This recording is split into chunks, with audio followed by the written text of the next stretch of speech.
Paano nga ba malaman ang lahat ng mga notification history doon sa phone ng nais natin malaman? Pag nagawa mo to kaibigan, lahat-lahat ng mga notification sa app makikita at malalaman mo. I-delete man ito, i-unsend, itago man ito sa phone, talagang makikita mo pag nagawa mo ito.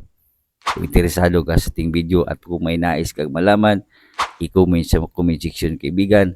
Subukan natin gawa ng video. Kung bago ka pa lang, i-subscribe mo na ako at i-follow mo na din para updated ka at personal mo ako ma-message sa mga ganito nating video. Tara, let's go!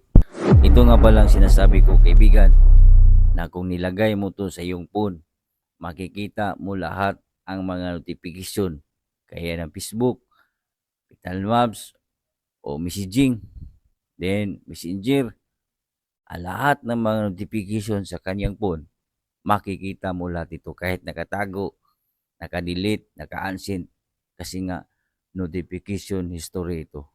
History means nakalipas na. So, ano nga ba ito gawin kaibigan? Kung nang nais mong tao na sundan ay yung jowa, ay doon mo to sa phone ni jowa ilagay. O sa iyong anak, doon mo to sa phone ng iyong anak ilagay. Okay? Ngayon, paano nga ba ito gawin? Sundan mo lang ako hanggang matapos para magawa mo ng maayos.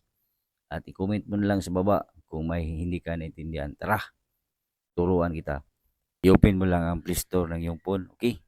At tap mo lang yung lens. At i-search mo sa ibabaw ang notification history ito. At ito yung unang lumabas. Tap mo lang. Then makikita po natin na 4.6 star. Ibig sabihin, useful ang app na to. At makikita mo din sa mga comment with 5-star rating. Talagang nakakatulong ito pag kita ng mga delete at unsend at mga history log. Okay? Install mo lang sa phone o sa phone ang nais mong malaman. Tap open. Tap mo lang itong try limited version. Then tap mo lang yung arrow. Tap ang arrow. Tap ang arrow uli. Tap ang arrow. Then tap mo lang itong enable permission. At dito, tagilon mo lang to. Pag nakaganyan yan, itagilon mo lang. Yan. Yan. At mag-back ka lang. Tap continue. At ito na nga. Makikita po natin na ang notification log, ang notification history. At pagtatap natin ito, so ito na nga ang mga notification kaibigan, makikita mo lahat ito.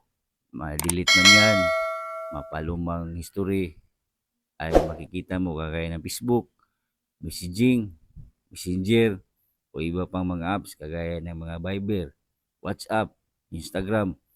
Makikita mo lahat dito. Basta yung apps nagtataglay ng mga notification, kahit itago man yan sa kanyang phone, o unsend o delete, makikita mo lahat dito. So, ganun kadali kaibigan, makikita ang mga notification history sa phone kahit hindi naman lahat ng mga phone may notification history. Gawin nyo ito. Install mo sa phone. Huwag kalimutang i-share ang ating videos. Tandaan kaibigan, ang kalaman ay kayamanan. God bless sa lahat.